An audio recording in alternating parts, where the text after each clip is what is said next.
Hello बच्चों, क्या हाल चाल। I hope you people are doing fine. I am doing good. So friends, last class में GST की चर्चा में हमने क्या किया था? हमने पुराने सिस्टम, ओल्ड सिस्टम के बारे में चर्चा करी थी।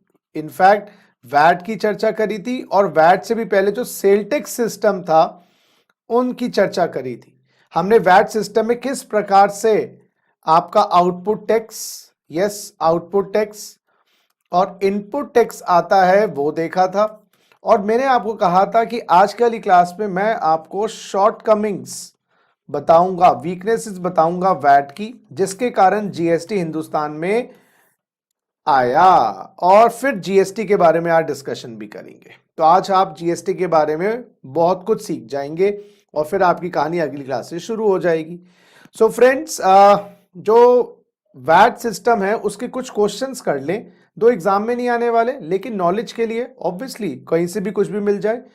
तो एक क्वेश्चन है जी, दिल्ली के हमारे डीलर हैं, दिल्ली के जो डीलर हैं उन्होंने 1 लाख रुपए के गुड्स खरीदे। ये वैट सिस्टम की बात कर रहा हूं मैं, जो 2004 से लेकर 2017 तक रहा। उसकी खामियां समझाऊंगा, जब भी तो आपको जीएसटी समझ आएगा। तो 1 लाख के गुड्स खरीदे, 2% सीएसटी, क्योंकि जो सेंट्रल सेल टैक्स था वो पहले लगता था जब गुड्स एक स्टेट से दूसरी स्टेट मूव करते थे। सीएसटी जब लगता था जब एक स्टेट से गुड्स दूसरी स्टेट में मूव करते थे। तो inter state, yes inter state पे लगता था सीएसटी, और सेम स्टेट पे लगता था वैट, सेम स्टेट पे लगता था वैट। तो अब 2% लगा, मार्जिन अंकल का 50% है और सोल्ड इन दिल्ली, दिल्ली में बेच दिया, और वैट है 4%। अब इस केस में आपको दिल्ली वाले डीलर की वैट लायबिलिटी निकालनी है। वैट लायबिलिटी, दिल्ली वाले डीलर की वैट लायबिलिटी निकालनी है। करिए सर, आपको दे रहा हूं 1 मिनट का टाइम। हाँ जी, प्लीज निकालिएगा वैट लायबिलिटी। कैसे निकालेंगे? ये जो सीएसटी है, ये मैं आपको बता दूं, सेंट्रल गवर्नमेंट लगाती थी, ओरिजिन प्रिंसिपल पे लगता था। ओरिजिन प्रिंसिपल, ओरिजिन प्रिंसिपल का मतलब जिस स्टेट से मूवमेंट कमेंस हुई है, जिस स्टेट से मूवमेंट कमेंस हुई है वहां पर लगता था, वो सरकार उसको लेती थी। जैसे ये गुड्स अगर सीएसटी लिया है ना, तो ये दूसरी स्टेट के गुड्स हैं। जब भी सीएसटी लगा है तो मान लीजिए इसने कहां से लिए, यूपी से लिए, यूपी से, जब भी 2% सीएसटी लगा। अच्छा, दिल्ली वाले अंकल दिल्ली से माल लेते तो वैट लगता। तो इनका जो टैक्स आता या इनकी जो स्टेटमेंट बनती वो ऐसे बनती पहले वैट सिस्टम में। Cost of goods 1,02,000, cost of goods 1,02,000। क्यों सर 2,000 रुपए क्यों ऐड किए? क्योंकि ये सीएसटी है और ये यूपी से गुड्स खरीदे हैं, तो यूपी वाली जो गवर्नमेंट है उसके खाते में पहुंच गए होंगे। तो आपको दिल्ली वाली सरकार क्रेडिट कैसे देगी? बिग बाजार से जा रहे हो खरीदने सामान, बिग बाजार का कूपन है, रिलायंस फ्रेश वाले या 24/7 वाले उस कूपन का अचार डालेंगे क्या? वो आपने खरीदा कहां से? बिग बाजार से, तो डिस्काउंट कूपन तो बिग बाजार ही चलेगा। तो ये जो सीएसटी का टैक्स है ये तो यूपी गवर्नमेंट का है, और आप दिल्ली गवर्नमेंट से क्रेडिट कैसे लोगे? कोई दिक्कत नहीं। जब क्रेडिट नहीं मिलता क्या टेंशन है, हम कॉस्ट में ऐड कर देंगे, कॉस्ट में ऐड कर देंगे। ये मेरा प्रॉफिट मार्जिन है 50%, 51,000 रुपये मैं यहाँ पर ऐड कर दूंगा। गुड्स बन गए 1,53,000, गुड्स बन गए 1,53,000, प्लस वैट लगा दूंगा। जब वैट लगता था 4% का, तो 1,53,000 पे 4%। हाँ जी बच्चों, 1,53,000 पे 4%, ये आ गया जी 6120, 6120। और मेरा टोटल, मेरा सेलिंग प्राइस विद वैट जो आया 1,59,000, 1,59,120, 1,59,120। ये देखो, अब मुझे जो आउटपुट में टैक्स है, जो आउटपुट वैट है वो है 6120। इनपुट में वैट है क्या? अरे बाबा, इनपुट में वैट तो नहीं है, सीएसटी है, और उसको तुमने कॉस्ट में ऐड कर दिया। और वैट पेबल जो सरकार को जमा करवा के आना है वो जमा करवाना है 6120। ये था वैट सिस्टम। अच्छा सर, इसमें आपने इंटर स्टेट परचेज करी है, इंटर स्टेट परचेज करी है। हाँ जी, एंड सेम स्टेट सेल करी है, सेम स्टेट सेल करी है, जरा समझिएगा, आपने इंटर स्टेट परचेस करी है और सेम स्टेट सेल करी है। जरा देखिएगा, आपने इंटर स्टेट सेल करी है, परचेस करी है, सेम स्टेट सेल करी है। तो इंटर स्टेट परचेस पे आपने सीएसटी दिया है खरीद पर और बेचा आपने सेम स्टेट में, तो वैट देना है, लेकिन सीएसटी का क्रेडिट वैट से नहीं था। ये one of the major limitation थी, one of the major limitation थी वैट सिस्टम की, कि दूसरी प्रदेश से, दूसरे प्रांत से अगर आप गुड्स खरीदते थे, आपको उसका आईटीसी नहीं मिलता था, आपको उसका क्रेडिट नहीं मिलता था। क्यों नहीं मिलता था? क्योंकि वो दूसरे सरकार के पाले में था। पहले सारी स्टेट गवर्नमेंट्स में भेदभाव था। जैसे बिग बाजार का कूपन है, बिग बाजार देगी क्रेडिट, अगर रिलायंस फ्रेश का कूपन है, रिलायंस फ्रेश देगी, अगर 24/7 का कूपन है तो 24/7 देंगे। कूपन इंटरचेंजेबल नहीं थे। तो एक लिमिटेशन ही निकल के आ रही है, no ITC of interstate taxes, no ITC of interstate taxes, आपको इंटरस्टेट टैक्सेस के क्रेडिट नहीं मिलता था। ये लिमिटेशन आना स्टार्ट हो गई ना, क्योंकि वैट सिस्टम जो दिखने में पिछली क्लास में इतना बढ़िया लग रहा था, इतना बढ़िया नहीं था, इसमें भी कुछ लिमिटेशंस थी। तो एक क्वेश्चन तो हमने ये किया, एक क्वेश्चन और देखिएगा। तो आपको कैस्केडिंग इफेक्ट आ गया क्या? बिल्कुल सर, कैस्केडिंग इफेक्ट आ गया, कैस्केडिंग इफेक्ट प्रेजेंट। क्यों कैस्केडिंग इफेक्ट आ गया मैं बताऊं? इसलिए आ गया कैस्केडिंग इफेक्ट क्योंकि ये 2000 रुपए टैक्सेस है, इसमें ये 2000 रुपए आया है और उसके ऊपर दोबारा टैक्स लग गया, टैक्स ऑन टैक्स हो रहा है, टैक्स ऑन टैक्स हो रहा है, कैस्केडिंग इफेक्ट। जी बच्चों, दूसरा ये तो हो गया एक क्वेश्चन। दूसरा क्वेश्चन, मैं आपको सारी लिमिटेशन बता रहा हूं ना, जब भी आप समझ आएंगे कि वैट सिस्टम को उखाड़ के क्यों फेंका गया।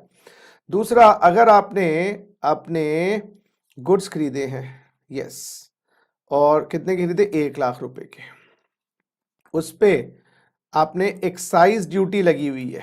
एक्साइज ड्यूटी क्यों लगी हुई है? क्योंकि मैन्युफैक्चर्ड गुड्स हैं, दूसरे ने बनाए होंगे, उस पे 10,000 की एक्साइज ड्यूटी लगी हुई है, ठीक है। और उसके बाद ये गुड्स सीएसटी के अंतर्गत भी आते हैं, यानी कि दूसरी स्टेट से आए हैं और सीएसटी लग रहा है, मान लीजिएगा 1,10,000। ये पुराना सिस्टम है, ज्यादा दिमाग नहीं लगाना है। ये 1,10,000 का 0.02, 2200 रुपये ये लग रहा है। तो अगर आपका 10% एक्साइज, पहले एक्साइज ड्यूटी लगती थी ना उत्पादन पे, अब तो नहीं लगती, वैट सिस्टम में लगती थी। तो जब आपने गुड्स खरीदे, कितने के खरीदे? 1,12,200 के। इस टाइप से बिल हो गया कि आपने गुड्स खरीदे 1 लाख के, उस पे उत्पादक ने एक्साइज ड्यूटी लगाई 10% की और सीएसटी 2% का। अब आपको कॉस्ट क्या दिखानी है? क्या आपको एक्साइज ड्यूटी का आईटीसी मिल जाएगा? नहीं मिलेगा। क्यों सर? क्योंकि आप इन गुड्स पर, मान लो sold in Delhi, sold in Delhi, Delhi के डीलर हो, प्लस प्रॉफिट 50%, तो आप क्या करोगे? यहां पर प्रॉफिट 50% लगा दोगे, क्योंकि आपको पता है ये जो, अरे भाई बच्चों, ये दूसरे स्टेट के जो टैक्सेस हैं, क्या इसका आईटीसी है? इसका तो नो आईटीसी, अभी हमने कर ही लिया, no ITC of taxes of other state, of other state, ये तो हमने अभी लिमिटेशन करी। अब आप बताइए, क्या ये एक्साइज ड्यूटी का क्रेडिट मिलेगा? बताओ ना, एक्साइज ड्यूटी का क्रेडिट मिलेगा? क्योंकि ये दो सेंट्रल गवर्नमेंट को दिया हुआ है। अरे बाबा, दूसरी स्टेट के टैक्सेस का क्रेडिट नहीं मिल रहा, तो आपको no ITC of central taxes, central taxes जिसको हम सैनवैट कहते थे, सेंट्रल टैक्सेस को सैनवैट कहते थे, सैनवैट का भी क्रेडिट नहीं था वैट से। कोई दिक्कत नहीं, ना दो मुझे क्रेडिट, मैं तो कॉस्ट में ऐड कर दूंगा, मैं कैस्केडिंग इफेक्ट कर दूंगा। अरे भाई, सीधी सी बात है, मेरे 11 रुपए खर्च किए, मुझे 11 रुपए वापस चाहिए। सर क्या कहते, क्रेडिट दे देंगे, तो मैं 1 रुपए का टैक्स है मान लो 11 में, तो मैं कॉस्ट 10 दिखा दूंगा, 1 रुपए सरकार की जेब में छेद कर दूंगा। लेकिन अगर सरकार नहीं देती तो मैं 11 के 11 कस्टमर से ले लूंगा। तो 1,12,000, 1,12,200 का 50%, ये हो गया बच्चों 56,100, और आपका सेलिंग प्राइस हो गया 1,68,300, ठीक है। अब इस पे वैट लगा दिया आपने, सेल दिल्ली में ही करी है मान लो, तो आप 4% वैट लगा दो, तो प्लस 112,200, ये हो गया 1,68,300, इंटू 0.04 6732 और सेलिंग प्राइस हो गया प्लस 168,300। तो बेटा 1,75,000 1,75,032 आपका आउटपुट टैक्स कितना है? Output VAT 6732। आपका इनपुट टैक्स कितना है? इनपुट पे तो वैट है ही नहीं। अब आपका वैट पेबल कितना हो गया? वैट पेबल हो गया 6732। ओ गॉश, क्या कैस्केडिंग इफेक्ट है इस केस में? यस, कैस्केडिंग इफेक्ट भी आ गया। तो भाई वैट के सिस्टम की खामियां देखो। एक, आप उसके सेंट्रल टैक्सेस, ये तो अभी सेंट्रल एक्साइज ड्यूटी है, सर्विस टैक्स दिया उसका भी क्रेडिट नहीं था। तो यानी कि जो लिमिटेशन निकल की यहां पर ये आ रही है कि भाई एक दुकान का खरीदा हुआ माल का कूपन उसी दुकान से चलेगा, बिग बाजार का बिग बाजार से, रिलायंस का रिलायंस से, और 24/7 स्टोर का 24/7 से। तो ये तो सिस्टम बड़ा अच्छा नहीं लग रहा। क्यों? इसमें तो फिर आपको याद रखना पड़ेगा और इंडिया को कॉमन मार्केट बनानी है। एक ये लिमिटेशन दिख गई आपको। अच्छा, और मल्टीपल टैक्सेस हैं, मल्टीपल टैक्सेस हैं, ये भी लिमिटेशन आपको दिखाई दे रही है, क्योंकि वैट लग रहा है, कभी सर्विस टैक्स लग रहा है। तो फिर गवर्नमेंट को लगा कि भाई ये वैट को सिस्टम को भी जड़ से उखाड़ना पड़ेगा, क्योंकि कोई टैक्स का क्रेडिट है, कोई टैक्स का क्रेडिट नहीं है। तो फिर गवर्नमेंट ने अल्टीमेटली ये डिसाइड किया, सेल टैक्स से बेटर था वैट, वैट से बेटर है जीएसटी। सेल टैक्स से बेटर था वैट, वैट से बेटर है जीएसटी। कुछ लिमिटेशन वैट सिस्टम की क्या निकल के आई? एक, क्योंकि मैं ज्यादा लिमिटेशन पे क्यों स्ट्रेस डालूं, एक इंटर स्टेट टैक्सेस का क्रेडिट नहीं है, यानी कि दूसरे स्टेट से खरीदो तो आपके मन में ये आएगा सेम स्टेट से खरीदो। सेंट्रल टैक्सेस जो दिए हैं, अब स्टेट को टैक्स देना है, स्टेट गवर्नमेंट कहती है हमें तो पूरे 6,732 रुपए चाहिए, ये 10 और 22, 10,000 और 12,200 हमें तो मिले नहीं, ये तो सेंट्रल गवर्नमेंट को मिले, ये यूपी गवर्नमेंट को मिले, मान लो यूपी से गुड्स आए हैं, और ये जो 6,732 देने हैं ये दिल्ली गवर्नमेंट को देने हैं। दिल्ली गवर्नमेंट कहती है हमारे जेब में जब आया नहीं तो हम क्रेडिट कैसे दे दें? ये वही वाली बात हुई, किसी कोचिंग इंस्टीट्यूट से आपने 11th की कोचिंग ली, फिर 12th की कोचिंग ली, वो तो डिस्काउंट दे देंगे, लेकिन 11th की कोचिंग के लिए किसी और इंस्टीट्यूट के पास गए, उसने कूपन दिया हुआ था कि 12वीं में आओगे ना आप डिस्काउंट ले लेना, लेकिन वो दूसरे कोचिंग इंस्टीट्यूट में कूपन दिखाओगे 11वीं का दूसरे कोचिंग इंस्टीट्यूट का, तो दूसरा कोचिंग इंस्टीट्यूट जो 12वीं करवा रहा है वो डिस्काउंट क्यों देगा? लेकिन कितना अच्छा हो जाता, 11वीं अगर आपने एक्स कोचिंग इंस्टीट्यूट से करी, उसका कूपन आप वाई कोचिंग इंस्टीट्यूट को दिखा दो, वाई का एक्स में दिखा दो, तो इंडिया एक कॉमन मार्केट बन जाएगी, सादगी आ जाएगी। फिर आपको लगेगा यार चाहे इंडिया से, चाहे आप यूपी से माल लें, चाहे दिल्ली से माल लें, क्रेडिट तो मिल ही जाएगा। तो जब ही तो फिर माल बिकेगा। अभी क्या है, भेदभाव हो रहा है, भाई यहाँ से खरीद वहां से मत खरीद, ये टैक्स एक्साइज ड्यूटी लग रही है, क्रेडिट नहीं मिलेगा, तो गुड्स ऐसे लो जिसपे एक्साइज ड्यूटी ना हो, है ना, या जो इंडिया से बाहर से आ जाए। तो ये सब सारी जो प्रॉब्लम्स थी उसको दूर किया। यस माय डियर फ्रेंड्स, उस सब प्रॉब्लम्स को दूर किया GST, goods and services tax, goods and services tax. ये सारी प्रॉब्लम्स दूर होती हैं जीएसटी में। क्यों? क्योंकि इसमें सेंटर और स्टेट का भेद मोटा मोटा नहीं है, क्योंकि it is levied by both central and state government. ये दोनों सरकारें लगाती हैं, सेंट्रल और स्टेट गवर्नमेंट। तो इसमें भेद ही खत्म हो गया, भाई तूने किया मैंने किया, दोनों करो, बात ही खत्म हो गई। It is levied yes on both yes my dear friends, both goods and services. पहले क्या था, सर्विसेज पे कुछ टैक्सेस थे, खाली एक सर्विस टैक्स था, और गुड्स पर 50 टैक्सेस थे, VAT, CST, import duty, excise, entry tax, octroi. भाई सर्विसेज पे टैक्स अलग, गुड्स पे अलग।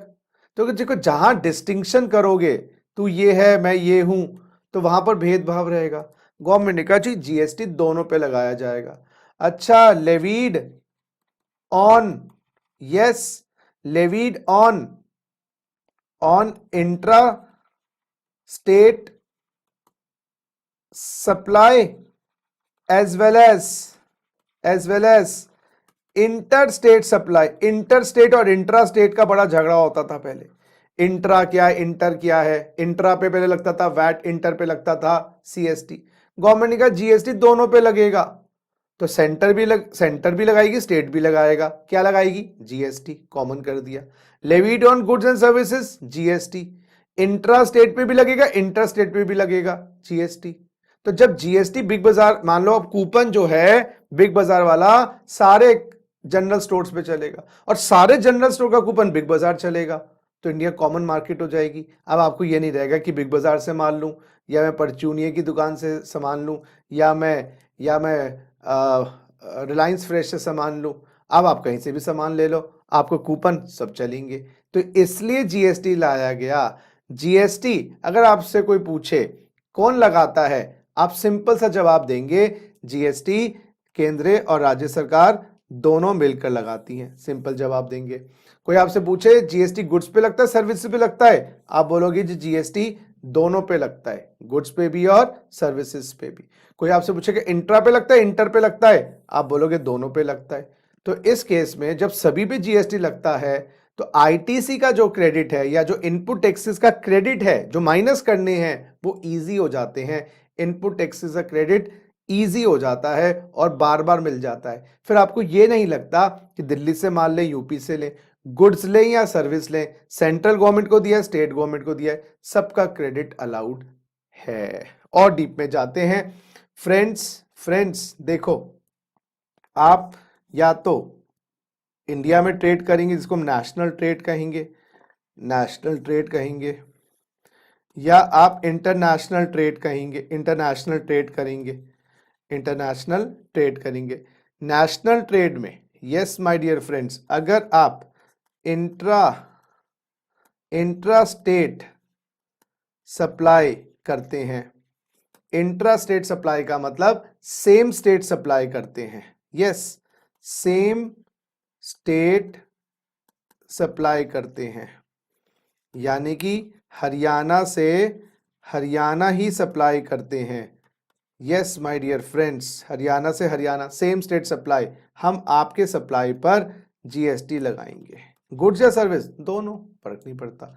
अगर आप इंट्रा यूनियन टेरिटरी सप्लाई करते हैं, इंट्रा यूनियन टेरिटरी का मतलब सेम यूनियन टेरिटरी सप्लाई करते हैं। सर क्या मतलब, अरे बाबा Andaman and Nicobar islands, Andaman to Andaman, इस पर भी क्या लगेगा, जीएसटी लगेगा, अंडमान टू अंडमान पे भी। अच्छा, अगर आप इंटर स्टेट या आप इंटर यूनियन टेरिटरी सप्लाई करते हैं, सर क्या एग्जाम्पल, इसका एग्जाम्पल हरियाणा टू अंडमान, हाँ, या हरियाणा टू यूपी, जहां पर बाउंड्री क्रॉस हो रही है, देश के अंदर की बाउंड्री, इंटरनेशनल नहीं, देश के अंदर की boundary, Haryana to Andaman, Haryana to UP, या अंडमान टू हरियाणा, इस पर भी यस जीएसटी लगेगा। और गॉश, अगर आप इंट्रा स्टेट सप्लाई करें सेम स्टेट में, सेम यूनियन टेरिटरी में भी, और इंटर स्टेट या इंटर यूनियन टेरिटरी, एक यूनियन टेरिटरी से दूसरा यूनियन टेरिटरी, एक स्टेट से दूसरी स्टेट, तीनों ही केस में मेरे प्यारे बच्चों आप पे जीएसटी लगाया जाएगा। तो फिर आप दिक्कत क्या है, आपको टेंशन ही नहीं है। अच्छा, आप इंटरनेशनल ट्रेड करते हैं, इंटरनेशनल ट्रेड में एक तो होता है इंपोर्ट और एक होता है एक्सपोर्ट। इंपोर्ट में गुड्स और सर्विस इंडिया में आएंगे, एक्सपोर्ट में बाहर जाएंगे। इस इंपोर्ट पे भी जीएसटी लगेगा। सर जीएसटी क्यों लगाओगे इंपोर्ट पे, बेटा इसलिए लगाएंगे कि सप्लाई इंडिया में हो रही है।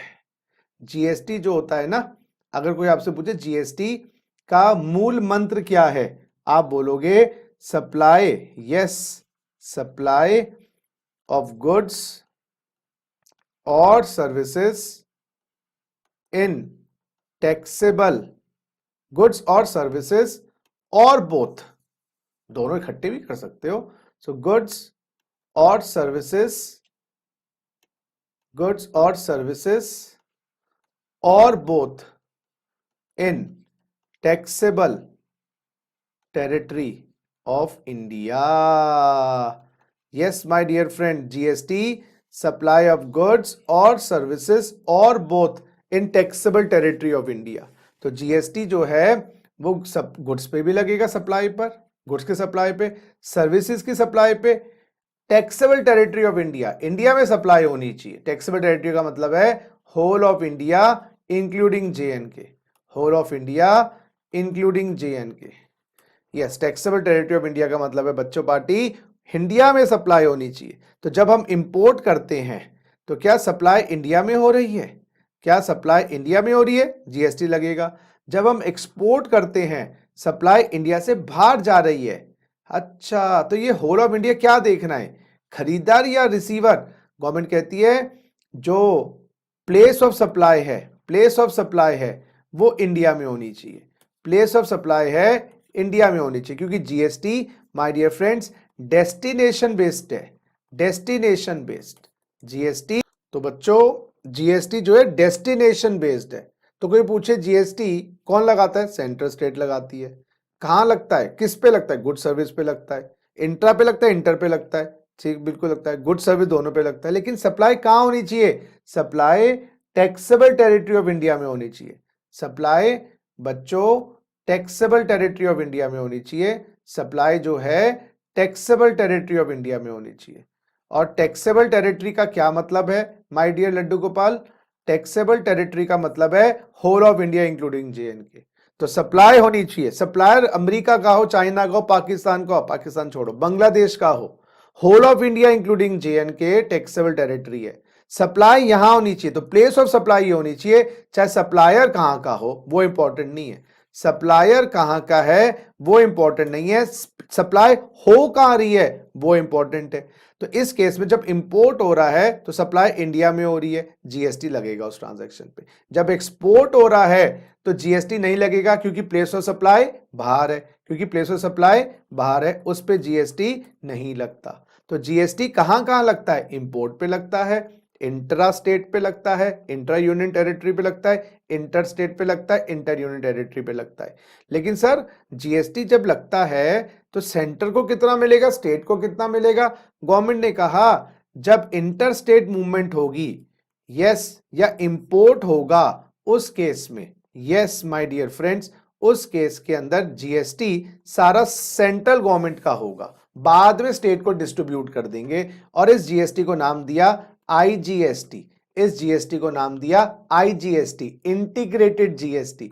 तो इंटीग्रेटेड जीएसटी का क्या मतलब है बच्चों कि भाई जब जब बाउंड्रीज क्रॉस होती हैं और जीएसटी लगता है, उसमें हम सेंट्रल गवर्नमेंट को बोलते हैं आप जीएसटी लगाओ, उस सेंट्रल गवर्नमेंट के द्वारा लगा हुआ जीएसटी का नाम होता है आईजीएसटी। और आईजीएसटी मैक्सिमम 40% तक लग सकता है, उससे कम होता है, अभी गवर्नमेंट 28% लगा रखा है, लेकिन मैक्सिमम 40% हो सकता है। जब स्टेट में माल बिकता है तो वो जीएसटी आधा आधा लगता है। यस, मान लो अगर ये जीएसटी का रेट, मान लो जीएसटी का रेट जो भी है वो आधा आधा लगता है, यानी कि उसको जो आधा सेंट्रल गवर्नमेंट लगाती है उसको बोलते हैं सीजीएसटी, और जो स्टेट गवर्नमेंट लगाती है उसको बोलते हैं एसजीएसटी। तो जब भी हरियाणा में माल बिकेगा, हरियाणा से हरियाणा, तो जो भी जीएसटी का रेट है वो आधा हो जाएगा, 50% सेंटर का होगा, 50% स्टेट का होगा। और मैक्सिमम जीएसटी 40 होता है, तो ये मैक्सिमम 20% हो सकता है, और ये मैक्सिमम 20% हो सकता है। बात समझने की कोशिश करिएगा। और यूनियन टेरिटरी में माल बिकेगा तो उसके अंदर भी जीएसटी लगेगा, आधा सेंट्रल जीएसटी और आधा यूनियन टेरिटरी जीएसटी, उसमें भी बात आधा आधा। यस, तो दोनों जब आधा आधा लगाएंगे तो भेदभाव खत्म हो जाएगा। समझो चॉकलेट है, आधी आधी बांट लो। मैक्सिमम ये भी 20% हो सकता है, मैक्सिमम ये भी 20% हो सकता है, इस बात को याद रखिएगा। चलो लिखिए जरा एक बार। तो अगर सेम स्टेट में माल बिकेगा तो हम लगाएंगे सीजी और एसजी। जैसे मैकडॉनल्ड्स से बर्गर खाने गए, 100 रुपए का बर्गर है, 5% का जीएसटी है, 2.5% आप देखना सीजी होगा, 2.5% एसजी। यूनियन टेरिटरी में मैकडोनल्ड्स है, वहां पर बर्गर खाने गए तो 2.5% सीजी होगा, 2.5% यूटी जीएसटी। अगर दिल्ली से आपने ऑर्डर किया है हरियाणा, या हरियाणा से दिल्ली ऑर्डर किया है, या अंडमान टू हरियाणा खाना ऑर्डर किया है तो 5% लगेगा आईजीएसटी। बाहर से गुड्स इंडिया में आए हैं तो उस बिक्री पर, जो बाहर से इंडिया में आए हैं, सप्लाई तो इंडिया में हुई है, 5% लगेगा आईजीएसटी। इंडिया से गुड्स बाहर गए हैं, वहां पर जीएसटी लागू नहीं होता क्योंकि सप्लाई इंडिया में नहीं है। अच्छा बेटा, ये जो सीजीएसटी है ये लगेगा सीजीएसटी एक्ट के अंतर्गत, सीजीएसटी एक्ट 2017। और जो एसजीएसटी है ये लगेगा एसजीएसटी एक्ट 2017 के अंतर्गत। ठीक है, ये जो यूटीजीएसटी है, यूटीजीएसटी एक्ट 2017 के अंतर्गत। ये जो आईजीएसटी है ये लगेगा आईजीएसटी एक्ट 2017 के अंतर्गत। ये हमारे सारे सिलेबस में है, जितने भी इनके इंपॉर्टेंट टॉपिक्स हैं, जितने भी इनके रेलेवेंट टॉपिक्स हम करेंगे। तो सीजीएसटी एक्ट के अंतर्गत सीजीएसटी लगता है, एसजीएसटी एक्ट हर स्टेट ने ये पास की हुई है, एसजीएसटी लगता है, यूटीजीएसटी यूटीजीएसटी एक्ट के अंतर्गत लगता है, आईजीएसटी आईजीएसटी एक्ट के अंतर्गत लगता है। ये इसलिए किया गया कि स्टेट को भी पैसा मिले, सेंटर को भी पैसा मिले। खाली जीएसटी लगाएंगे तो दोनों में झगड़ा हो जाएगा, तो उसका नाम अलग अलग कर दे, चॉकलेट का आधा हिस्सा तेरा, चॉकलेट का आधा हिस्सा मेरा। ये जानबूझ के किया गया सोचा झगड़ा ना हो। क्लियर है मेरी बात? जरा अब आपको कॉपी करना है ये चीज। कॉपी करने के बाद हाँ, एक क्रेडिट कैसे लेना है ये आप कॉपी करो, पहले समझो क्रेडिट कैसे लेना है। ये लिखिएगा, manner of claiming credit. Detail में तो हम सब चीजें आगे वाले चैप्टर्स में करेंगे अंडर जीएसटी। अच्छा, जीएसटी में अच्छा आपके इनपुट टैक्सेस कौन कौन से होंगे? सर इनपुट टैक्सेस या तो आईजीएसटी होगा खरीद पर, जब इंटर स्टेट माल होगा पहले सीएसटी लगता था, अब आईजी लगता है, या सीजीएसटी होगा मेरे इनपुट पे, या एसजीएसटी होगा, या यूटीजीएसटी होगा। मेरे पास जब मैं माल गुड्स या सर्विस खरीदूंगा दूसरे स्टेट से आएगा तो मेरे पास इनपुट में आईजी होगा, परचेज पे आईजी। अगर दिल्ली से खरीदा है माल, दिल्ली का बंदा हूं तो सीजी प्लस एसजी, और मैं यूनियन टेरिटरी का बंदा हूं, यूनियन टेरिटरी से खरीदा है तो सीजी प्लस यूटीजीएसटी। मेरे पास आउटपुट पे टैक्सेस कौन से होंगे जब मैं बिक्री करूंगा? अब मैं बिक्री अगर दिल्ली में करता हूं, दिल्ली से यूपी करता हूं, तो मेरे पास आईजीएसटी होगा आउटपुट पे। आउटपुट समझ लो ना बेटा, बिक्री पर टैक्स। खरीद भी सकते हो सेम स्टेट से, अदर स्टेट से। अच्छा, और दिल्ली में माल बेचता हूं तो सीजीएसटी भी होगा और एसजीएसटी होगा, और अगर यूनियन टेरिटरी में माल बेचता हूं तो यूटीजीएसटी होगा। एक जीएसटी में टैक्स और है जिसकी चर्चा मैंने अभी नहीं करी, उसका नाम है GST compensation cess. GST compensation cess क्या होता है? स्टेट्स को आशंका थी कि जीएसटी आने से हमारे रेवेन्यूज गिर जाएंगे। स्टेट्स को आशंका थी जीएसटी आने से स्टेट के जो रेवेन्यूज हैं, जो उनका राजस्व है, वो गिर जाएगा। तो सेंट्रल गवर्नमेंट ने कहा कुछ कुछ गुड्स पर हम ये जीएसटी कंपनसेशन सेस लगा देंगे, जैसे गाड़ियां हैं, कुछ पान मसाला है इत्यादि। उससे क्या होगा? उससे क्या होगा आपके, हम जीएसटी कंपनसेशन सेस, अच्छा GST compensation cess, GST compensation cess, GST compensation cess act 2017 के अंतर्गत लगता है। GST compensation to states act, GST compensation to states act के अंतर्गत लगता है। बात समझिएगा, वो तो डिटेल में भी मैं बताऊंगा। ये इसलिए लगता है कि सेंट्रल गवर्नमेंट के पास एक्स्ट्रा पैसा आ जाए। तो अगर आपने गुड्स खरीदे दूसरे स्टेट से तो क्या लगेगा? आईजीएसटी। अगर वो उस पर कंपनसेशन सेस लगता है तो जीएसटी कंपनसेशन सेस भी लगा हुआ होगा आईजीएसटी के साथ।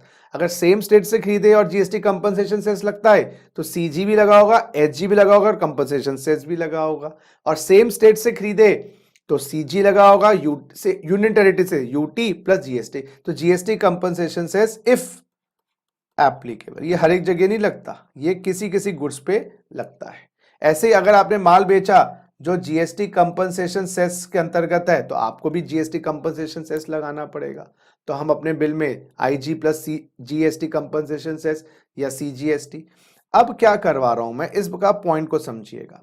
अगर आपके पास आईजीएसटी कूपन है या आईजीएसटी का इनपुट टैक्स है, आप आईजीएसटी का क्रेडिट आईजीएसटी से लेंगे। यस, आईजीएसटी का क्रेडिट आईजीएसटी से लेंगे। बचा हुआ क्रेडिट या तो आप आईजीएसटी का बचा हुआ क्रेडिट सीजी से या एसजी से यूटी जीएसटी से और बीच में डाल देता हूं और यहां पर लिखता हूं any manner any proportion, any manner any proportion. यानी कि आप सबसे पहले तो जैसे बिग बाजार के 4-5 कूपन है तो सबसे पहले आईजी का कूपन आईजी से, बचा हुआ सीजी या एसजी से, और एनी मैनर एनी प्रोपोर्शन। अभी आई थिंक लिख लो, मैं समझा नहीं रहा क्योंकि जब हम क्वेश्चन करेंगे सीजी का कूपन सीजी से लेना है, बचा हुआ कूपन आईजी से लेना है, यहां से नहीं ले सकते। ये 4-5 कूपन हैं, कहां से कैसे लेना है। एसजी या यूटी जीएसटी का कूपन आपको एसजी या यूटी जीएसटी से लेना है, बचा हुआ आईजी से लेना है, यहां से नहीं ले सकते। और जीएसटी कंपनसेशन सेस का कूपन आपको जीएसटी कंपनसेशन सेस से लेना है। और पहले coupon yes first preference IGST की, सेकंड प्रेफरेंस ये, थर्ड प्रेफरेंस ये।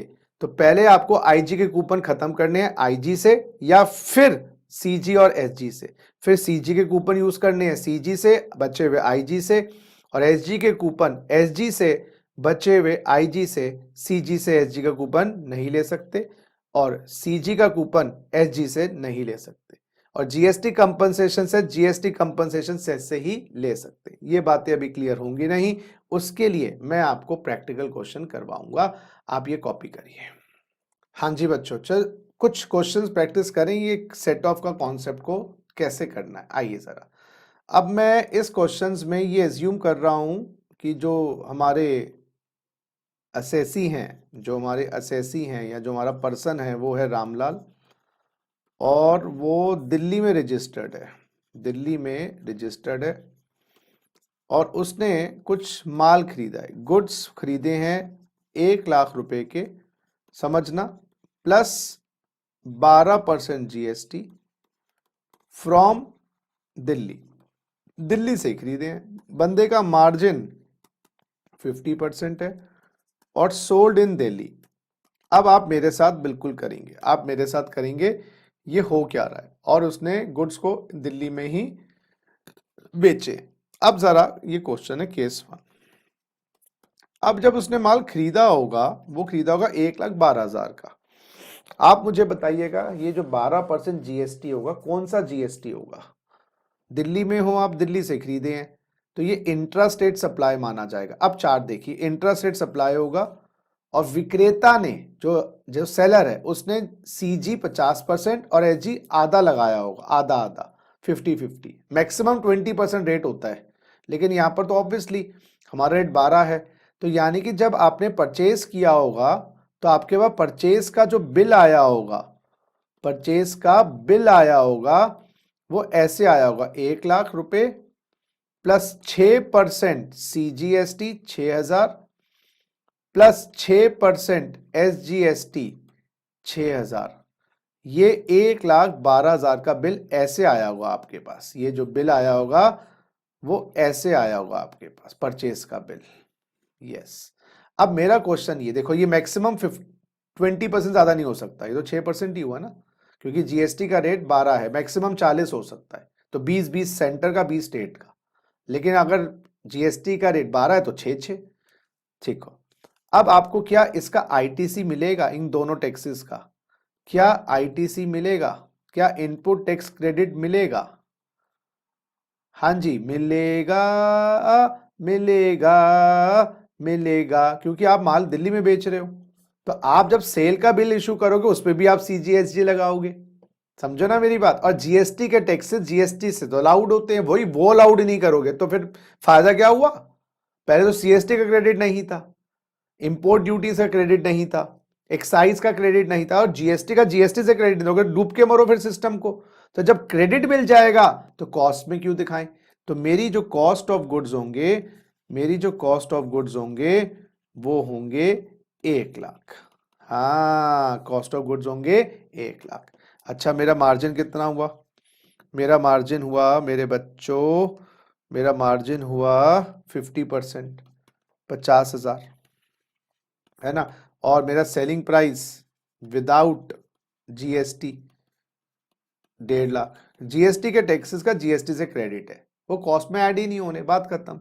अब मैं कौन सा टैक्स लगाऊंगा, जीएसटी में लगाऊंगा 12% का, मैं भी लगाऊंगा 6% सीजीएसटी, तो ये हो गया 9,000, और 6% एसजीएसटी मैं भी लगाऊंगा 9,000, और मैं गुड्स बेचूंगा selling price with GST, yes my dear friends, 1,68,000 का मैं गुड्स बेचूंगा, 1,68,000 के गुड्स मैं बेचूंगा 1,68,000 के, समझो। तो ये मेरा सेल का बिल होगा, मैं यहां तक दिखाऊंगा ना उसको, ऊपर वाला जो पोर्शन है तो मेरी वर्किंग है, माई वर्किंग, ये क्यों दिखाऊंगा उसको, मेरा मार्जिन है, मैं बिल ऐसे इशू करूंगा सेल का बिल।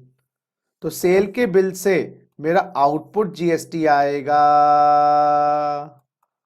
और मेरे परचेज के बिल से मेरा इनपुट जीएसटी आएगा, इनपुट जीएसटी। तो मेरा इनपुट जीएसटी है सीजी और एसजी 6,6, आउटपुट जीएसटी है मेरा 9,9। तो सेल के बिल पे आउटपुट होता है जो जमा करवाना, इनपुट जो मैंने दिया, गवर्नमेंट कहती है क्रेडिट ले लो। तो अब क्या हुआ, आउटपुट जीएसटी मेरा सीजीएसटी है 9,000 जो मुझे जमा करवाना है, एसजीएसटी है 9,000 जो जमा करवाना है। गवर्नमेंट कहती है गुप्ता जी इनपुट जीएसटी भी तो ले लो, मेरे पास कूपन कौन कौन से हैं, मेरे पास सीजी का कूपन है 6 का, एसजी का कूपन है 6 का, देखे जरा, सीजी का कूपन है 6 का और एसजी का कूपन है 6 का। अब आ जाओ सेट ऑफ के सिस्टम पे, सबसे पहले आईजी का कूपन लेना है, आईजी का कूपन तो मेरे पास है ही नहीं, तो फर्स्ट प्रेफरेंस तो आईजी के कूपन की है, मेरे पास आईजी का कूपन नहीं है, फिर गवर्नमेंट कहते सीजी का कूपन लो, सीजी का कूपन सीजी से लेना है, सीजी का कूपन सीजी से लेना है। देखो मेरे पास आईजी का कूपन तो था नहीं, सीजी लेना है सीजी से पहले, फिर आईजी से लेना है, ये तो आपको याद करना पड़ेगा। तो मैं पहले कूपन सीजी का सीजी से लूं तो मेरा पूरा ही खत्म हो गया कूपन। अगर कूपन मेरे पास ज्यादा होता तो आईजी से लेता, आईजी तो है ही नहीं, एसजी से ले नहीं सकता, तो सेंटर का स्टेट से, स्टेट का सेंटर सेट ऑफ अलाउड नहीं है। एचजी का कूपन कहां से लेना है, अरे बच्चों एचजी का जो कूपन है आपको 6 फिर सीजी के बाद एचजी से लेना है, बच्चा वो आईजी से लेना है, आईजी तो है ही नहीं।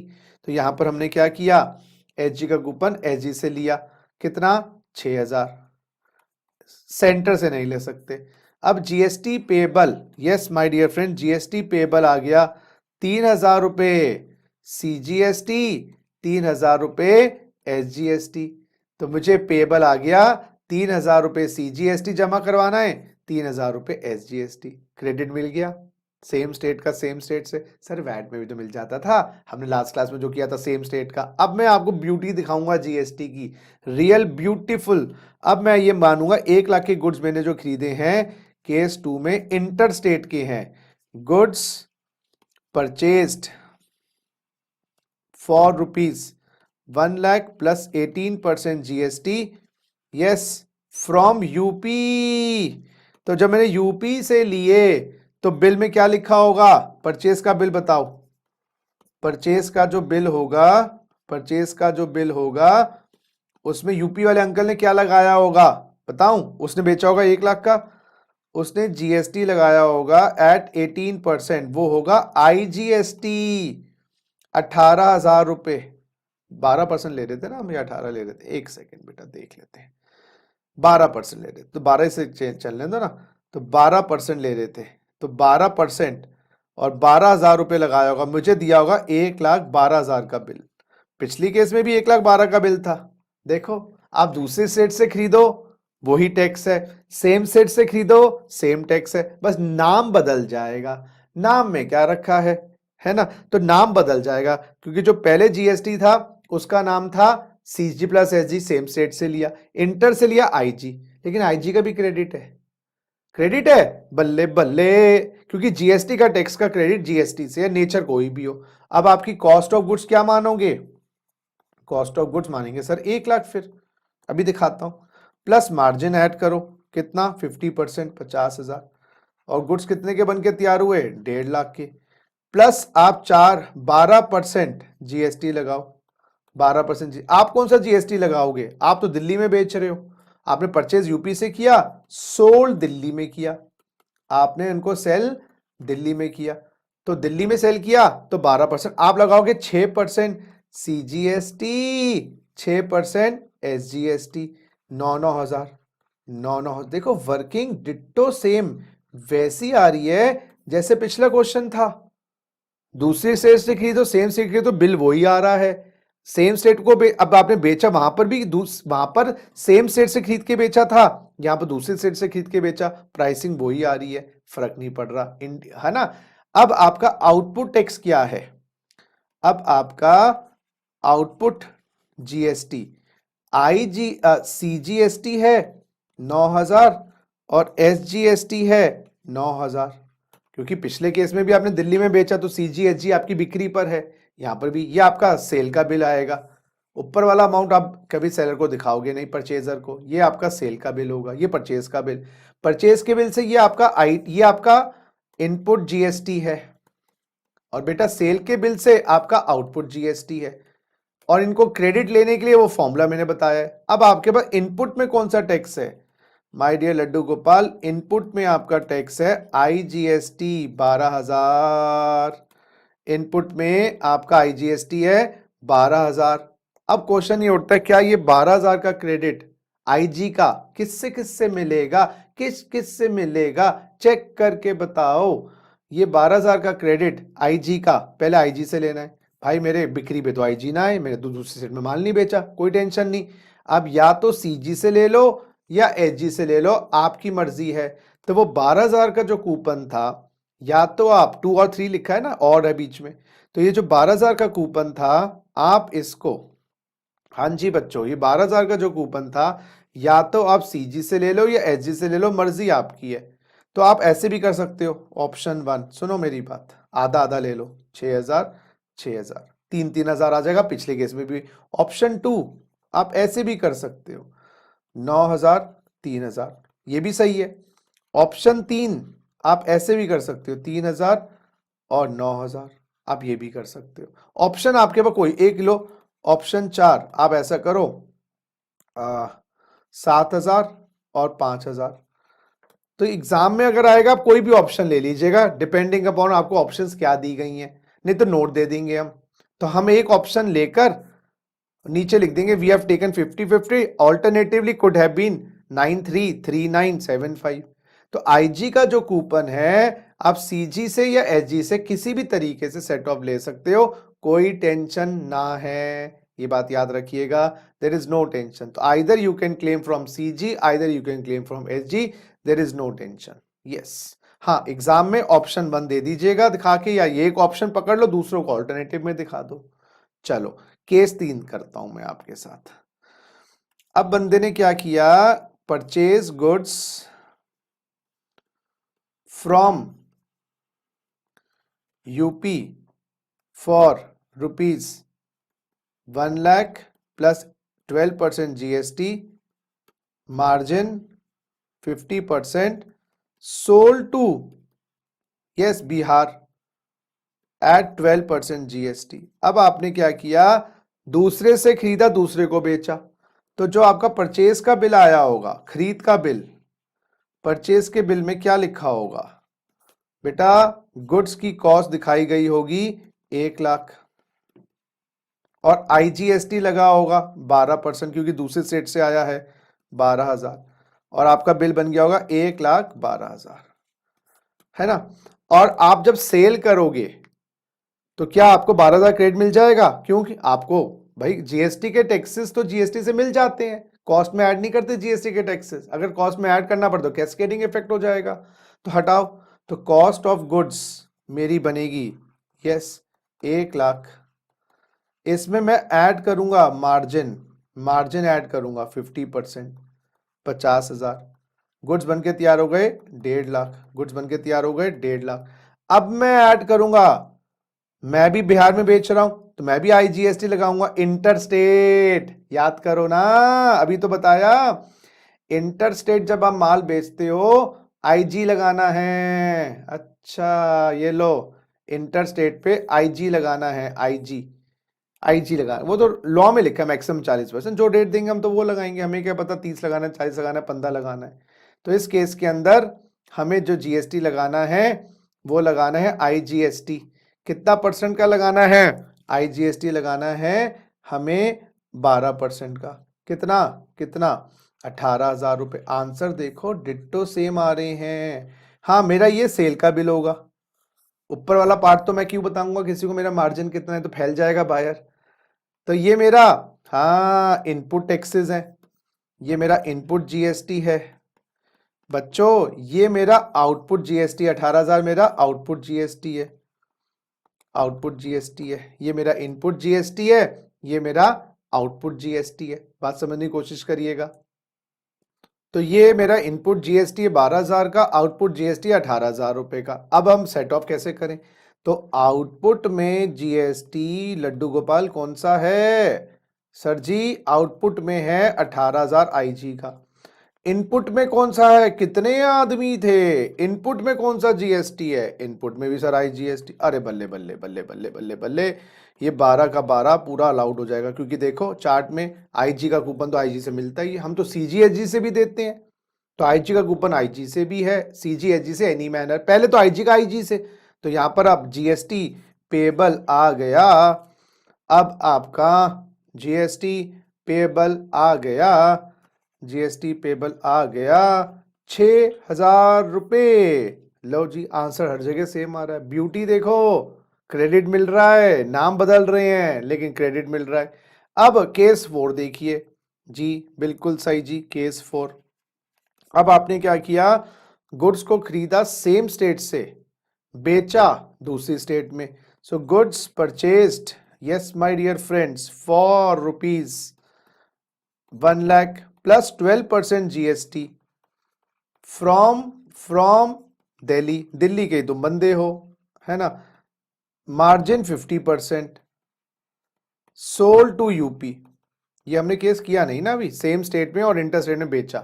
ये कौन सा था? दूसरी स्टेट से आया, दूसरी स्टेट को गया। Inter state purchase, inter state sale. Case 2 क्या था? बाबा रे बाबा, बाहर दूसरे स्टेट से आया, दिल्ली में बिका। तीसरे स्टेट में क्या था? दिल्ली में खरीदा, दिल्ली में बिका। Same state purchase, same state sale, case 1। Case 2 inter state purchase, same state sale. तीसरा inter state purchase, inter state sale. चौथा same state purchase, inter state sale. तो आपका परचेज का बिल में क्या लिखा होगा? परचेज अमाउंट 1 लाख, दिल्ली से खरीदा, दिल्ली के बंदे हो, तो सीजीएसटी लगा होगा 6%, 6,000, और एसजीएसटी लगा होगा 6%, 6,000। तो आपका जो बिल आया होगा 1,12,000 का। ये आपका इनपुट जीएसटी होगा, ये आपका इनपुट जीएसटी होगा। This will be your input GST. मैं समझ रहा है मेरी बात? This will be your input GST, input GST. अब आपको इसकी कॉस्ट शीट बनानी है। कॉस्ट क्या मानेंगे? कॉस्ट मानेंगे 1 लाख, कॉस्ट मानेंगे 1 लाख। क्यों 1 लाख मानेंगे? क्योंकि आपको जीएसटी के टैक्सेस का क्रेडिट जीएसटी से मिलता है, तो उसको कॉस्ट में ऐड करने की आवश्यकता नहीं। कॉस्ट में ऐड करेंगे फिर कैस्केडिंग इफेक्ट हो जाएगा। मार्जिन लगाइएगा 50%, मार्जिन लगाइए 50%। माल बनके तैयार हो गया 1,50,000, माल बनके तैयार हो गया 1,50,000। अब क्या करना है? अब आपको कौन सा टैक्स लगाना है? आपने यूपी में बेचे हैं, तो आप सेल पे लगाओगे आईजीएसटी 12%, 18,000 रुपए। तो आप जो सेल का बिल इशू करोगे 1,68,000 का। देखो आंसर वही आ रहा है। ब्यूटी देखो, इंट्रा हो, इंटर हो, सेंटर को मिल रहा है, स्टेट को मिल रहा है। ये आपका सेल का बिल है, ये आपका आउटपुट जीएसटी है। This is your output GST. Output पे आईजी है, इनपुट पे सीजी है, क्रेडिट मिलेगा। आउटपुट पे आईजी, आउटपुट पे सीजी होता, सबका क्रेडिट सबसे है, रिलेशन बना रखा है, सद्भावना है। पड़ोसियों से भी बनती है, पड़ोसी की आपसे बनती है, आपकी रिश्तेदार से बनती है, रिश्तेदार की पड़ोसी से बनती है, आपकी पड़ोसी से बनती है, सबका ताना बाना बुन रखा है। अब आप आउटपुट जीएसटी क्या लिखोगे? अब आप लिखोगे आउटपुट जीएसटी, अब आप लिखोगे आउटपुट जीएसटी। वो कौन सा है? आईजीएसटी। कितना? 18,000 रुपए। अब आपको हाँ जी, तो आउटपुट जीएसटी 18,000 है जो आपकी बिक्री पे लगा है। क्या इनपुट जीएसटी क्या है? अरे बेटा, इनपुट में तुम्हारा जीएसटी में है तुम्हारे पास सीजीएसटी 6,000, एसजीएसटी 6,000। पहले आईजी का कूपन लेना, आईजी से, आईजी तो है नहीं तो सीजी का कूपन लो पहले, सेकंड प्रेफरेंस सीजी माइनस किया। देखो चार्ट में और फिर हमने SGST माइनस कर दिया IG से, और आपका यस ये 6,000 रुपये ना भैया, 6,000 रुपये। अब आपका GST पेबल कितना आ गया? अब आपका GST पेबल आ गया कितना? 6,000 रुपये। अब आपका GST पेबल आ गया 6,000 रुपये। 12,000 18 से घटा लिए, 6,000 GST पेबल हर जगह। और ये GST कौन सा जमा करवाना है? IGST का। तो हर जगह आपने GST में देखो, यहां पर भी 6, हर जगह क्रेडिट मिला। और चारों ही केस में कोई कैस्केडिंग इफेक्ट नहीं, 4 ही केस होते हैं भाई। In all the 4 cases no cascading effect, no cascading effect. In 4 cases no cascading effect, और चारों में आंसर सेम है। GST की ब्यूटी समझ आई? ये है GST कि अगर आप इंट्रा करो, इंटर करो, इंपोर्ट करो, सब जगह GST लगेगा, लेकिन GST का नाम बदल जाएगा। जब इंडिया में डुअल GST कहते हैं, इंडिया में जो GST है उसको डुअल GST कहते हैं। क्यों? क्योंकि सेंटर और स्टेट दोनों मिलकर लगाते हैं। हाँ, IGST सेंटर लगाता है, बाद में स्टेट को डिस्ट्रीब्यूट करता है। और क्रेडिट कितना बढ़िया तरीके से आप देखिएगा, IG का IG से, फिर CG SG से, any manner any proportion, CG का CG से, फिर IG से, SG का SG से, या UT का UT से, फिर दूसरा IG से। और GST कंपनसेशन सेस के बारे में अभी चर्चा नहीं कर रहा, खाली ये याद रखिएगा, अगर GST कंपनसेशन सेस इनपुट पे है तो GST कंपनसेशन अगर आउटपुट पे है, परचेज पर भी है, सेल पर भी है, आपस में दोनों का समन्वय है। अब मैं आपको बहुत इंपॉर्टेंट चीज जो हम आगे की क्लासेस में करेंगे वो बता रहा हूं, GST की चेकलिस्ट। यस, GST की चेकलिस्ट। सर क्या है GST की चेकलिस्ट? बेटा GST की चेकलिस्ट का मतलब ये है कि भाई GST कब लागू होता है। सबसे पहले GST लागू होता है गुड्स एंड सर्विसेज। ये है डोर 1, पहला दरवाजा खुलेगा तो हम कुछ घुसेंगे GST में। अगर आपकी पास गुड्स और सर्विसेज ही नहीं है, तो जो आपकी एक्टिविटी है वो गुड्स और सर्विस की डेफिनेशन में आती नहीं है, तो GST लागू नहीं होगा। तो आपकी जो एक्टिविटी है वो गुड्स और सर्विसेज की डेफिनेशन में आनी चाहिए। दूसरी बात, जो आप गुड्स और सर्विसेज देते हो वो टैक्सेबल गुड्स या टैक्सेबल सर्विसेज होनी चाहिए। टैक्सेबल गुड्स या टैक्सेबल सर्विसेज होनी चाहिए। यानी कि अगर वो एग्जेम्प्ट गुड्स हैं, अच्छा कुछ गुड्स ऐसे हैं जिसपे GST नहीं है, कुछ ऐसी सर्विसेज हैं जैसे डॉक्टर की सर्विसेज है, खांसी जुकाम के लिए जाते हो वो आपसे 500 रुपये लेता है, कोई GST नहीं है। जानवर का डॉक्टर जो वेट होता है, VET, उसकी सर्विसेज पे नहीं है। या कुछ गुड्स जैसे हैं आपके बेसिक जो नीड्स के गुड्स होते हैं, आटा है, खुला आटा है, ये सब चीज़ें हैं, कोई इस पे GST नहीं है, वो एग्जेम्प्ट है।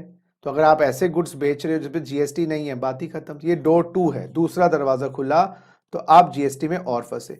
तीसरा, आपका टैक्सेबल सप्लाई होनी चाहिए, क्योंकि GST सप्लाई पर है। GST का जो टैक्सेबल इवेंट है वो सप्लाई है, GST उत्पादन पे नहीं है, सप्लाई पे है। और सप्लाई में लिखा है कंसिडरेशन होना चाहिए। तो मुफ्त में अगर कोई चीज दे रहे हो उस पर GST नहीं है। कुछ एक्सेप्शंस हैं, लेकिन अभी टैक्सेबल सप्लाई का मीनिंग पढ़ना पड़ेगा। फिर हमें ये डोर 3 है। फिर हमें टैक्सेबल पर्सन होना चाहिए।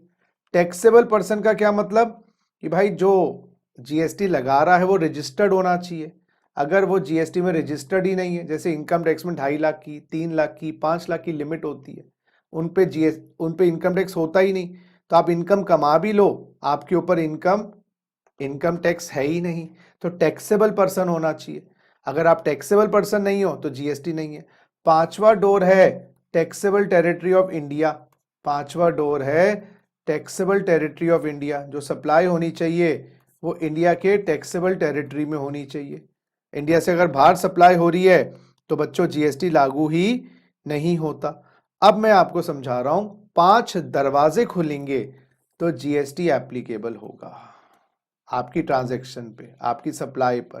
पहला, जो आपकी गतिविधि है वो गुड्स और सर्विस में आनी चाहिए। अगर आपकी गतिविधि गुड्स और सर्विस में आती नहीं है, आप पे GST लागू ही नहीं होगा, क्योंकि आपको ये नहीं, मान लीजिए आप किसी को लोन देते हो तो लोन जो होता है वो गुड या सर्विस में, या जैसे आप एम्प्लॉय हो, है ना, तो कुछ ऐसी गतिविधियां हैं जो गुड और सर्विस में नहीं आती। जैसे इमूवेबल गुड्स हैं, उनको गुड्स नहीं माना गया, जैसे इमूवेबल गुड्स हैं, अगर आप प्रॉपर्टी बेचते हो तो इमूवेबल गुड्स सोल्ड या immovable goods are not goods. तो जब वो गुड्स ही नहीं है तो क्या देखना, डोर टू। तो सबसे पहले दरवाजा तो ये खोल के देखना कि जो आपके पास गुड्स हैं वो गुड्स की परिभाषा में आते नहीं आते, सर्विस है सर्विस की परिभाषा में आते नहीं आते।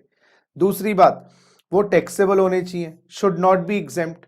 जैसे मैंने बोला ना, कुछ खुला आटा है, खुला नमक है, एग्जेम्प्ट हो गया। सब्जियां हैं, सब्जी वाला जब सब्जी बेचता है, देखा है आपने, तो कहाँ जीएसटी लगाता है, तो कि वो टैक्सेबल नहीं है। गुड्स तो है लेकिन टैक्सेबल नहीं है। ऐसी सर्विसेज डॉक्टर की हैं, नहीं टैक्सेबल है। फिर सप्लाई टैक्सेबल होनी चाहिए, आप उसको किसी और को दोगे। सेल, सप्लाई का मतलब मोटा मोटा मान लो सेल, वो टैक्सेबल होनी चाहिए। ये सारे चैप्टर्स करवाऊंगा लेकिन अभी नहीं करवाऊंगा, बाद में करवाऊंगा। तो टैक्सेबल सप्लाई होनी चाहिए, अगर वो टैक्सेबल नहीं है बात ही खत्म। सप्लाई नहीं है वो, मान लीजिए अगर आपने बिना कंसिडरेशन के फ्री में, मैं कोचिंग क्लास फ्री में कर दूं, एक बैच 4 क्लासेस फ्री में ले ली, पैसे नहीं चार्ज किए, तो मुझसे गवर्नमेंट उस 4 कोचिंग क्लासेस पे जीएसटी नहीं लेगी। टैक्सेबल पर्सन होना चाहिए, टैक्सेबल पर्सन होना चाहिए। टैक्सेबल पर्सन का क्या मतलब, भाई अगर जीएसटी में भी ना 10 लाख की, 20 लाख की, 40 लाख की लिमिट है, तो अगर आपकी जो क्या कहते हैं सप्लाई का अमाउंट है वो इससे कम है तो आप पे जीएसटी लगाना ही नहीं है। और पांचवा, इंडिया में आपको जीएसटी की सप्लाई करनी है, इंडिया से बाहर करते हो तो पांचवा डोर बंद, तो पांचों डोर ओपन होंगे तो जीएसटी लगेगा। 5 डोर ओपन होंगे जीएसटी लगेगा। उसके बाद आपको क्या चेक करना है, यस, 5 डोर ओपन के बाद आपको जीएसटी चेक करना है, time of supply. Time of supply क्या चीज है, टाइम ऑफ सप्लाई है date on which GST becomes applicable, date on which GST becomes applicable. GST कब आपके ऊपर एप्लीकेबल हो गया। जैसे जीएसटी एप्लीकेबल हो गया मतलब क्राइम कमिट हो गया, अब जज ये देखा किस दिन क्राइम कमिट हुआ, उससे पता लगाएंगे इसकी सजा क्या होगी। दूसरा, फिर जीएसटी का रेट निकाला जाएगा। जीएसटी का रेट, जीएसटी का रेट आपको पता लग जाएगा जब आप टाइम ऑफ सप्लाई देखोगे, किस दिन जीएसटी एप्लीकेबल हुआ उस दिन का रेट देख लेंगे, 8 है, 12 है, 18 है, जो भी है। फिर हम करेंगे value of GST. Value of GST का मतलब जीएसटी का जो रेट है किस वैल्यू पे लगाना है। और इन दोनों को, हाँ एक चीज और करेंगे, प्लेस ऑफ सप्लाई। एक चैप्टर आएगा place of supply. Place of supply से पता चलेगा भाई ये इंट्रा है या ये इंटर है। उससे क्या पता चलेगा, सीजीएसजी लगाना है, आईजी लगाना है। फिर हम जीएसटी की लायबिलिटी निकालेंगे, फिर हम जीएसटी की लायबिलिटी निकालेंगे। वो कैसे आएगी, अगर ये एक्स है ये वाई है तो एक्स इंटू वाई, ये जीएसटी की लायबिलिटी, जो आउटपुट टैक्स जिसको हमने सीखा।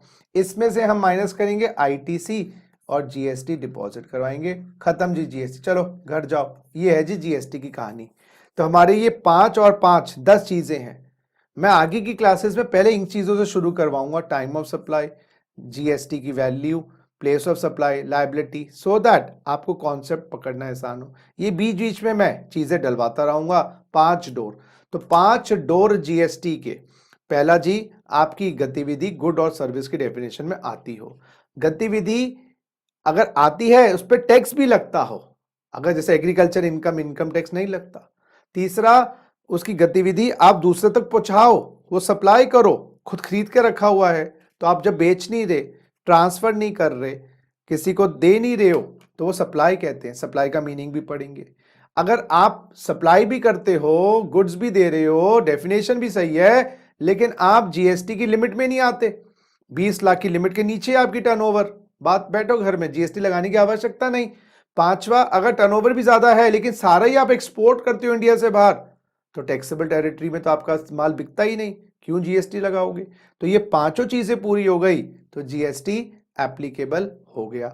और जीएसटी एप्लीकेबल हो गया तो सबसे पहला काम डेट निकालना। जैसे जब प्यार हो गया, किस दिन आपको प्यार हुआ, जीएसटी का रेट, हाँ जी, परसेंटेज लगाना है, 10% प्यार हुआ, 20% प्यार हुआ, कितने, किस वैल्यू का मतलब, किस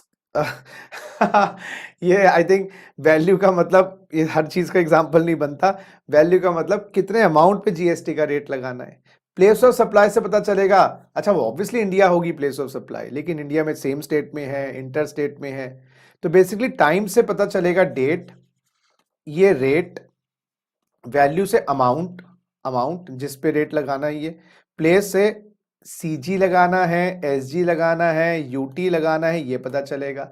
और फिर हम जब X और Y को मल्टीप्लाई कर देंगे, ये आउटपुट X आ गया, ITC ले लिया, GST जमा करवा दिया। अब आपको आई होप ये बेसिक्स का जो मेरा लेक्चर था, लेक्चर नंबर 2, ये समझ आया होगा। हल्के हल्के बीच बीच में ये बातें हमारी चलती रहेंगी, गुड्स क्या है, सर्विस क्या है।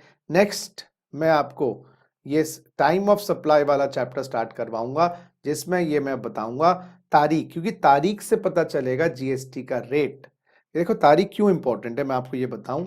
क्योंकि अगर क्राइम होता है तो जज ये देखेगा क्राइम किस दिन हुआ, क्योंकि उस दिन की सजा निर्धारित होगी।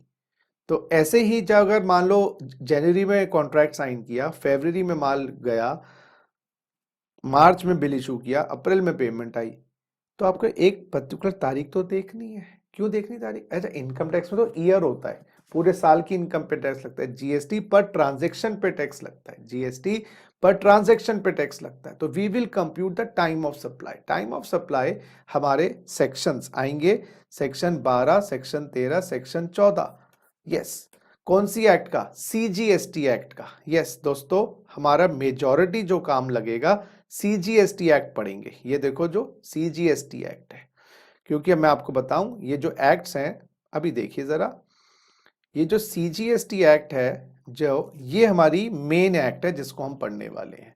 क्योंकि स्टेट की जो एसजीएसटी एक्ट्स हैं वो सेम एज सीजीएसटी हैं, सेम एज सीजीएसटी हैं, और स्टेट्स ने पास की हुई है, स्टेट्स में पास हुई है, वो हमारे सिलेबस में नहीं है।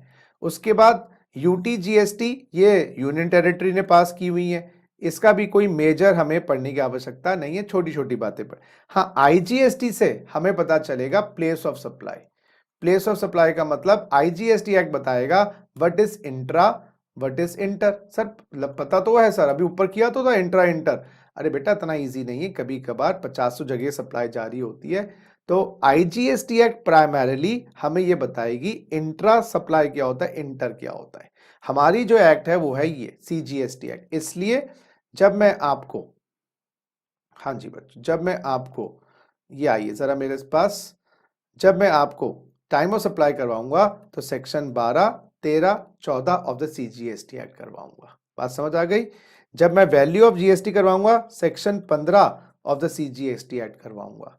प्लेस ऑफ सप्लाई के लिए मैं आईजीएसटी एक्ट करवाऊंगा, आईजीएसटी एक्ट। समझ आ गई बात? चलो, तो अब मैं आप लोगों से विदा लेता हूं।